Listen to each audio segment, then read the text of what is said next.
দর্পণে প্রতিবিম্বিত কাঁটা, পর্ব 5। গল্পটা থামিয়ে এখানে কিছু কৈফিয়ত দেবার প্রয়োজন হয়ে পড়েছে। মোহনলাল ঐতিহাসিক ব্যক্তি, নিঃসন্দেহে।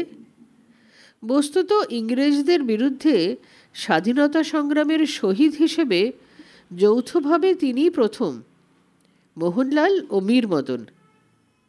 সেই যে বিনিসুতোর মালাটা আছে না, মঙ্গল পাণ্ডে, লক্ষ্মীবাই, তাঁতিয়া টোপি, চাপেকার ব্রাদার্স, ক্ষুদিরাম, প্রফুল্ল, মাস্টারদা, বিনয়, বাদল, দীনেশ, ভগৎ সিং, আজাদ, নেতাজি সুভাষ, তার আদ্যসুরি যৌথভাবে ওই মোহনলাল আর মীর মদন। অত্যন্ত দুঃখের কথা, বাঙালি তা মনে করে রাখেনি। শহীদ মোহনলাল আর শহীদ মীর মদনের যৌথ স্মৃতিচিহ্ন স্বাধীনতার পর আমরা বানাইনি। সে মানসিকতা ছিল না সদ্য গদি আসীনদের। তারা অক্টারলোনি মনুমেন্টের মাথায় এক কোট লাল রঙের পোঁচড়া লাগিয়ে বলেছিলেন, ওই অক্টারলোনি মনুমেন্টটাই হলো গিয়ে শহীদ মিনার। বিহারের রাজধানীতে তবু দেবীপ্রসাদের একটি অনবদ্য ভাস্কর্য আছে। কল্লোলিনী কলকাতায় নেই। হতো যদি নেতাজি ফিরে আসতেন। কোথায় হতো জানেন? ঠিক যেখানে ছিল হলওয়ে মনুমেন্টটা, সেখানে। অত্যন্ত দুঃখের কথা, সংসদ বাঙালি চরিতাবিধানে ডিসেম্বর 1998 এডিশনে তাঁর ঠাঁই হয়নি।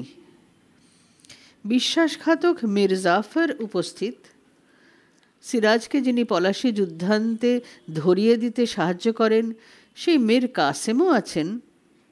ষড়যন্ত্রকারীরা সবাই, রায়দুর্লভ, রাজবল্লভ, জগৎ শেঠ, প্রেমচাঁদরা সবাই হাজির। মীর মদনেরও একটা এন্ট্রি আছে। অনুপস্থিত শুধুই হতভাগ্য এই মোহনলাল। সমসাময়িক ইতিহাসে কিন্তু তিনি স্বীকৃত। সিয়ার উল মুতাক্ষরিনের মতে, শত্রুদের হাতে মীর জাফরের আদেশে বন্দি অবস্থায় তিনি নিহত হন। ঐতিহাসিক হিল তা মেনে নেননি।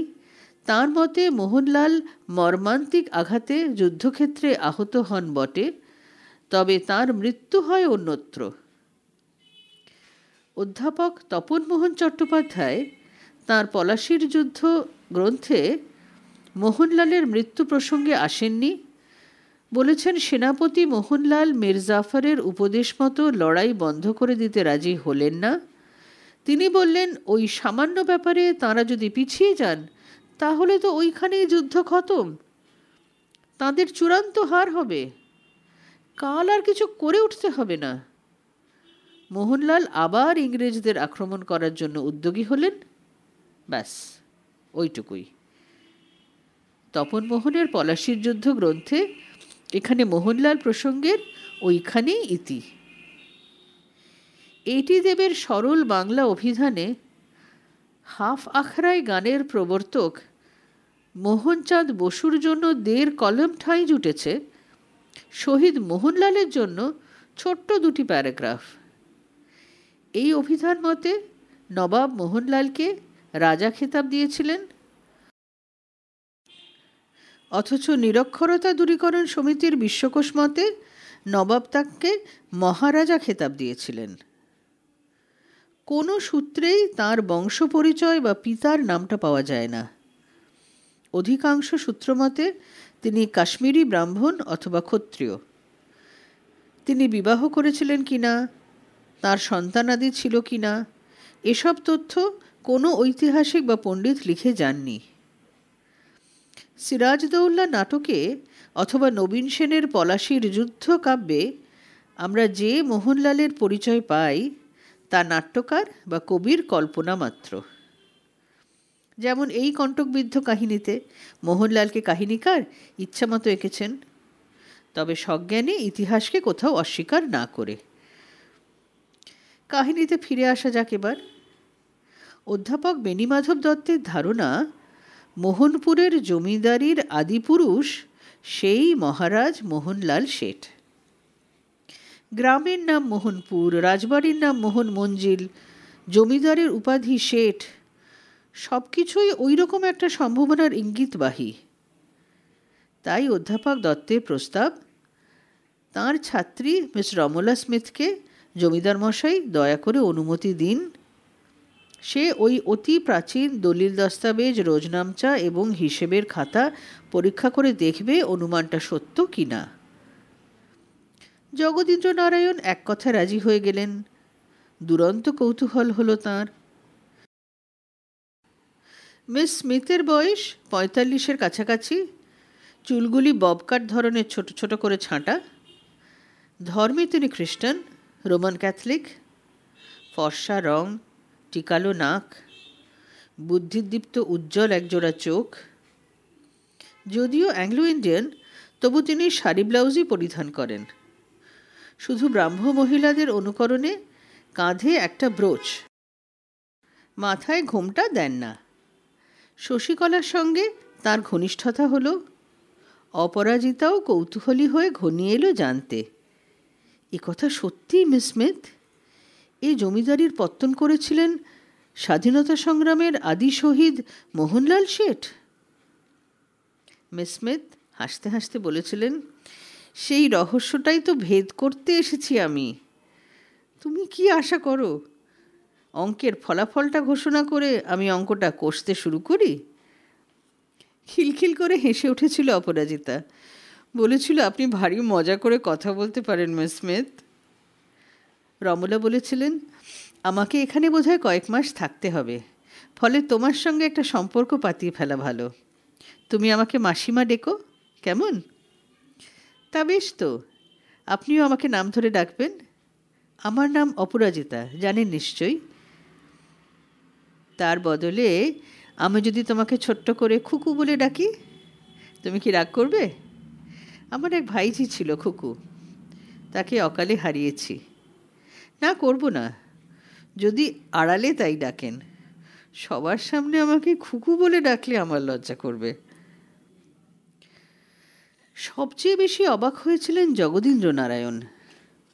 রায়বাহাদুর খেতাব পেয়ে তিনি ম্যাজিস্ট্রেট, এসডিও, এডিএম, এসপিদের নিয়ে মদ্যপানের আসর বসিয়েছিলেন। আর আজ তাঁকে শুনতে হচ্ছে তাঁর বংশের আদি প্রতিষ্ঠাতা হচ্ছেন ইংরেজদের বিরুদ্ধে স্বাধীনতা সংগ্রামের প্রথম শহীদ। বিরাট শহীদমালার আদ্য সুরি হচ্ছেন তাঁরই বংশের আদিপুরুষ। জগদীন্দ্র নারায়ণ রমলা স্মিথকে সব রকম সাহায্য করতে প্রতিশ্রুতিবদ্ধ হলেন, কিন্তু মনে মনে ঈশ্বরের কাছে প্রার্থনা করতে থাকেন যাতে মিস স্মিথের গবেষণা ব্যর্থ হয়, যাতে প্রমাণিত হয় এই জমিদার বংশের আদিপুরুষ অন্য এক মোহনলাল। তার একটা বিশেষ হেতুও আছে। ইতিহাসের দর্পণে জগদীন্দ্র নারায়ণ নিজের প্রতিবিম্বটি দেখতে পেয়েছিলেন, কিন্তু দর্পণটা সমতল নয়, উত্তল অথবা অবতল। তাই নিজের প্রতিবিম্বটা অতি কুৎসিত হয়ে গেছে। পুরুষোত্তম দাস শেঠজির পুত্রসম ছাত্র মৃত্যুতীর্থের শেষ সোপানের ওপর দাঁড়িয়ে যে কথা বলেছিল, জগদীন্দ্র নারায়ণের পুত্রতুল্য ছোট ভাইও মৃত্যু মন্দিরের দ্বারে দাঁড়িয়ে সে কথাই বলেছিল। 200 বছর আগে পুরুষোত্তম দাস ভয় পাননি মোহনলালের বিধবাকে বক্ষপুটে ঠাঁই দিয়ে দেশান্তরী হয়েছিলেন। তিনি নিজে কাপুরুষ, সমুর বিধবাকে স্বীকার করে নিতে পারেননি। তবু কৌতূহল প্রচণ্ড।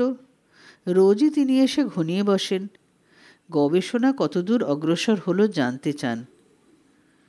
অপরাজিতা তো আঠার মতো সেঁটে আছে তার মাসিমার সঙ্গে। তার দর্শনে এমএ ডিগ্রি লাভ হয়ে গেছে, বিএড করতে চেয়েছিল, রায়বাহাদুর রাজি হননি। কি হবে বিএড করে? সে তো কোনোদিন মাস্টারি করতে যাবে না। সুন্দর দেখে একটি ঘর জামাই নিয়ে আসবেন স্থির করে রেখেছেন রায়বাহাদুর। মায় পাত্রটি পছন্দও করে বসে আছেন। ফলে অপরাজিতা সকাল সন্ধে মিস স্মিথকে সাহায্য করতে আসত। তারপর একদিন রহস্যজাল ভেদ করা গেল। হ্যাঁ, মোহনপুর সেই আদি শহীদ মহারাজ মোহনলালের নামেই। মোহন মঞ্জিলও তাই। কিন্তু নবাব বাহাদুর যে উপঢৌকন ও ভূখণ্ড মহারাজ মোহনলালকে দিয়ে গিয়েছিলেন, এ সম্পত্তি সেই টাকায় নয়, এই ভূখণ্ড সেই ভূখণ্ড নয়। কি করে জানা গেল? ওই দুর্বোধ্য ফার্সি দলিল দস্তাবেজ ঘেঁটেই তথ্যটা আবিষ্কার করলেন মিস স্মিথ। মোহনলাল যেহেতু সিপাহসালার মির্জাফরের নির্দেশ অগ্রাহ্য করে ইংরেজ সেনার বিরুদ্ধে অস্ত্র ধারণ করেছিলেন, তাই গদিতে উঠে বসেই তাকে শাস্তি দিতে চাইলেন নতুন নবাব মির্জাফর। কিন্তু শাস্তিটা দেবেন কাকে? মোহনলাল তো ফৌত হয়ে গেছে। উনি সিরাজের গদিতে চড়ে বসার আগেই। তাই মির্জাফর ফরমান জারি করলেন, ওই বিশ্বাসঘাতক মোহনলালের যাবতীয় স্থাবর অস্থাবর সম্পত্তি নবাব সরকারের খাস হয়ে যাবে। মোহনলালের ওয়ারিশরা কিছুই পাবে না। মরুক তারা, ভুখা মরুক বেঈমানের বাচ্চারা। মীর মুন্সি নতুন নবাব মির্জাফর আলী খাঁকে কুর্নিশ করে জানিয়েছিলেন, মহারাজ মোহনলালের বিবি বাচ্চা কিচ্ছু নেই জাহাপানা, ভাই ভাতিজারও কোনো পাত্তা নেই, তার সম্পত্তি তো এমনিতেই খাস হয়ে যাবে। মির্জাফর বলেছিলেন, মীর মুন্সি, তোমার মুখে ওই কথাটা যেন দ্বিতীয়বার না শুনি। বেঈমান মোহনলালের মহারাজ খেতাবটাও বাজেয়াপ্ত হয়ে গেছে। মিস স্মিথের কাছে অতীত ইতিহাসের এই বিবরণটি শুনে রায়বাহাদুর জানতে চেয়েছিলেন, তাহলে আমাদের এই জমিদারির আদিপুরুষ সেই মহারাজ মোহনলাল নয়?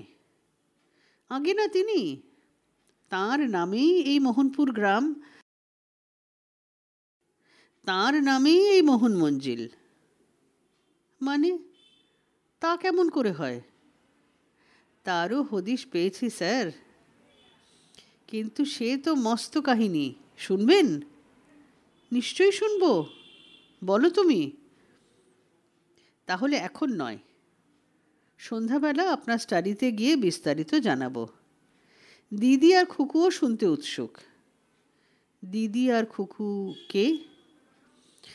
I mean Mrs শেঠরায় R Aparajita.